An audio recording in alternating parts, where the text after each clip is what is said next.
Assalamualaikum warahmatullahi wabarakatuh. Perkenalkan, nama saya Kursiani dari kelas 2B Teknik Arsitektur Fakultas Sains dan Teknologi Universitas Islam Negeri Alauddin Makassar tahun ajaran 2019-2020. Pada kesempatan kali ini, dalam mata kuliah Sejarah Peradaban Islam, saya akan mempresentasikan proses masuk dan berkembangnya Islam di masa Kerajaan Goa Makassar. Sejarah awal.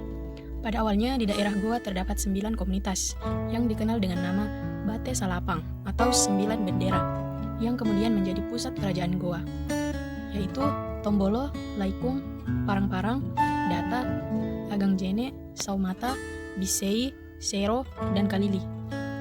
Melalui berbagai cara, baik damai maupun paksaan, komunitas lainnya bergabung untuk membentuk kerajaan Goa. Cerita dari pendahulu di Goa dimulai oleh Tumanurong sebagai pendiri istana Goa. Tetapi, tradisi Makassar lain menyebutkan 4 orang yang mendahului datangnya Tumanurong.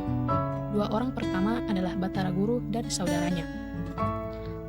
Masing-masing kerajaan tersebut membentuk persekutuan sesuai dengan pilihan masing-masing. Salah satunya adalah Kerajaan Goa dan Talo membentuk persekutuan pada tahun 1528, sehingga melahirkan suatu kerajaan yang lebih dikenal dengan sebutan Kerajaan Makassar.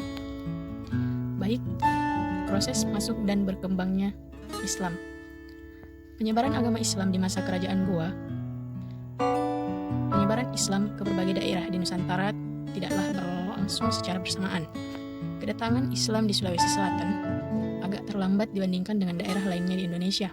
Menurut Lontara Patorioloang atau Lontara Sejarah, nantilah pada masa pemerintahan Raja Goa 10, yaitu 1546 sampai 1565, Toni Palangga baru ditemukan sebuah perkampungan Muslim di Makassar. Penduduknya terdiri atas para pedagang Melayu yang berasal dari Capa, Patani, Johor, dan Minangkabau. Pada masa pemerintahan raja berikutnya, Toni Jallo, yaitu pada tahun 1565 sampai 1590, telah berdiri sebuah masjid di Mangalekana, tempat para pedagang itu bermukim. Penerimaan Islam Raja Goa dan Talo seperti termuat dalam Lontara terjadi pada malam Jumat 9 Jumat di awal 1014 Hijriah atau September 1605 Masehi, yang ditandai dengan kedatangan 3 orang datuk atau Datuk Talula Makassar atau Datuk Telule dalam Bugis. Mereka berasal dari Poto Tengah, Minangkabau. Orang pertama yang menerima Islam adalah Mangkabumi, kerajaan Goa yang juga menjabat sebagai Raja Talo, bernama I Malingkang Daeng Manyonri. Dia kemudian mendapat nama Islam Sultan yang sama. Raja Goa 14, Imangarangi Daeng Manrabia, juga menyatakan keislamannya yang kemudian diberi nama Sultan Alauddin. Peristiwa masuknya Islam Raja Goa merupakan tonggak sejarah dimulainya penyebaran Islam di Sulawesi Selatan. Karena setelah itu terjadi konversi ke dalam Islam secara besar-besaran.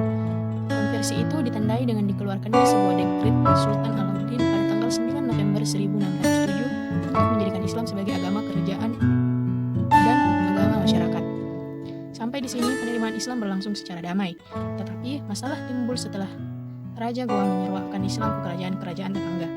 3 kerajaan Bugis yang tergabung dalam aliansi Telun Pocoe menolak seruan itu, sehingga terjadi perang antara kerajaan Bugis yang terdiri atas kerajaan Bone, Sopeng, dan Wajo. Perang tersebut menurut Lontara Bugis sebagai musuh Seleng, yang oleh Christian Pelras diterjemahkan dengan Islamic Wars. Terlepas dari motivasi yang mendorong Sultan Alauddin mengumumkan perang terhadap kerajaan-kerajaan tetangganya, perang itu sendiri sangatlah menguntungkan dari segi Islamisasi di Sulawesi Selatan, sebab diiringi dengan pengislaman terhadap raja-raja yang ditaklukkan. Raja Bone merupakan raja terakhir dari aliansi Telun Pocoe yang menerima Islam setelah ia mengalami kekalahan dalam perang tahun 1611. Dengan masuknya Islam Raja Bone, maka sebagian besar wilayah Sulawesi Selatan telah memeluk agama Islam, kecuali Tanah Toraja. Dengan demikian, proses Islamisasi antara tahun 1605 dan tahun 1611 merupakan periode penerimaan Islam secara besar-besaran. Setelah itu, dimulailah proses sosialisasi Islam ke dalam struktur kerajaan dan kehidupan masyarakat. Kelihatannya, proses itu berjalan dengan tidak banyak menimbulkan pertentangan.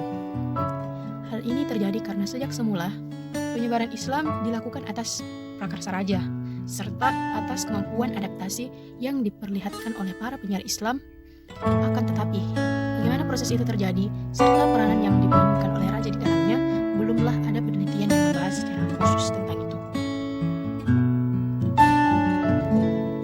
Mungkin hanya itu saja, kurang lebihnya mohon dimaafkan. Assalamualaikum warahmatullahi wabarakatuh.